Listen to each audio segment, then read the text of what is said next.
I want to stop there because I've got a story to tell. Because this is how dangerous this type of verdict is, right? We all know that the criminal justice system in America is not a fair criminal justice system. We all know that there's a definite bias against people of color. That's not debatable. You look at the sentences that comes down relative to equal crime and what the results are. All of that is different. But this has a more sinister effect, and I must tell you a story. Everybody remember Michael Brown getting murdered in St. Louis, or the suburb of St. Louis, that town. All right. I went out there to Netroots Nation with quite a few other people, including a few Congress people. In fact, let me name drop one. I went out there with Nina Turner to the spot where he lay dead for several hours.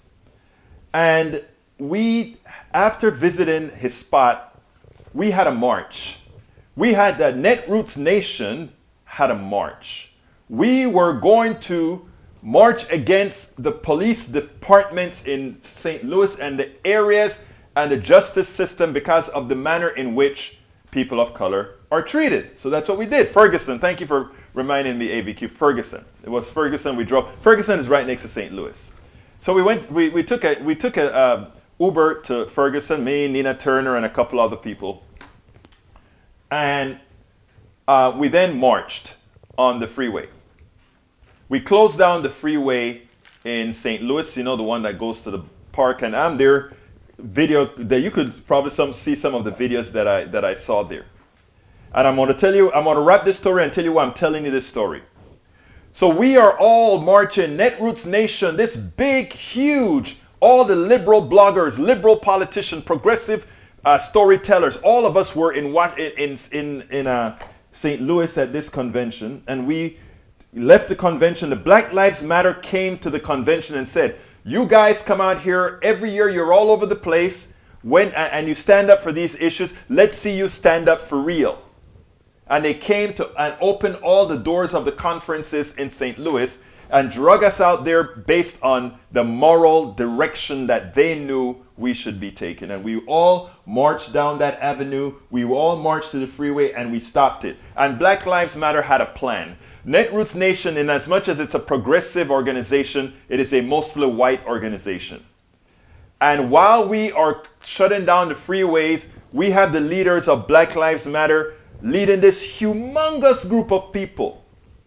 And then the police cars are rushing down on the wrong side of the freeway because we have probably 1,000 people standing up on that overpass, closing down the freeway.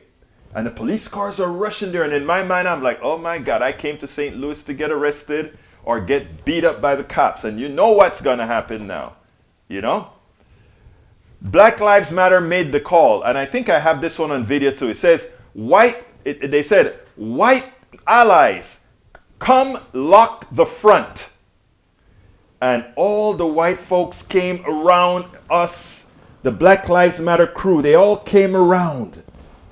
And they locked hands, and the police officers all stopped.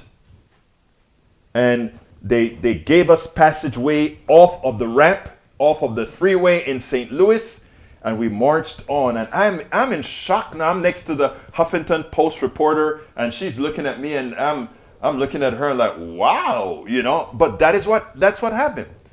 So the idea being, they used their privilege. Our white brothers and sisters used their privilege then as a protection mechanism for the Black Lives Matters, who the police officers were coming to crack skulls. Okay? But what does this stuff here shows? This is interesting.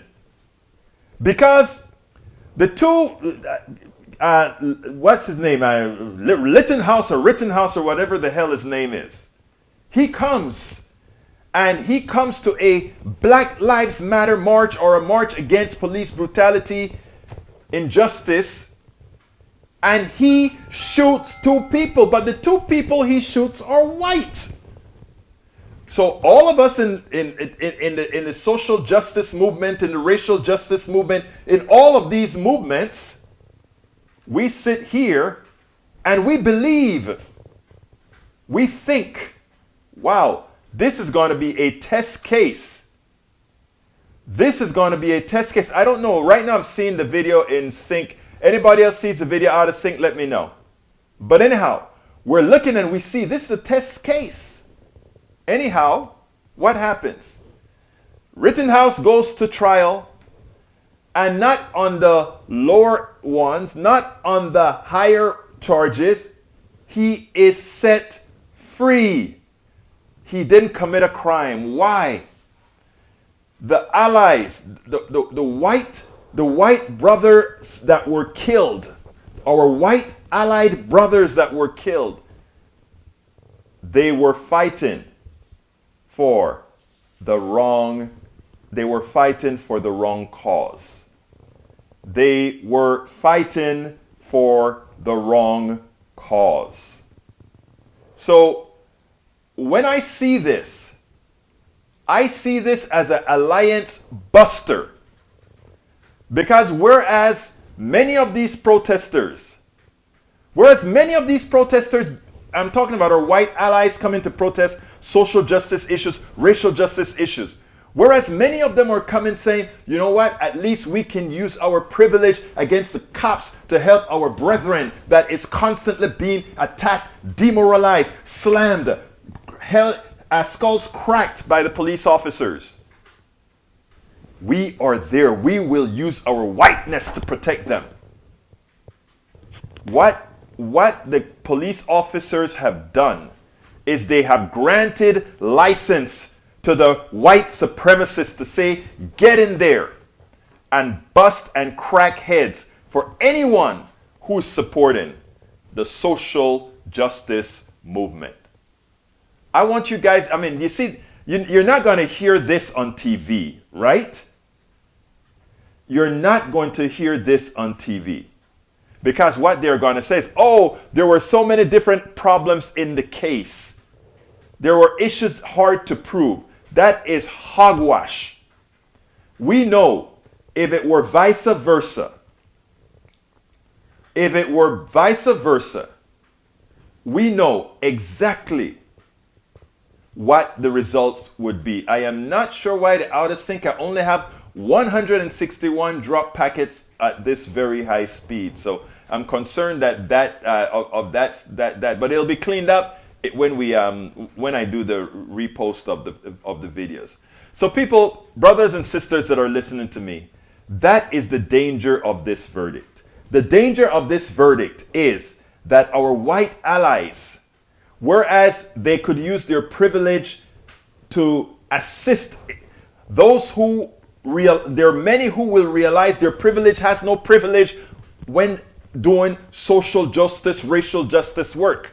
They will realize that because the supremacists now have license to kill.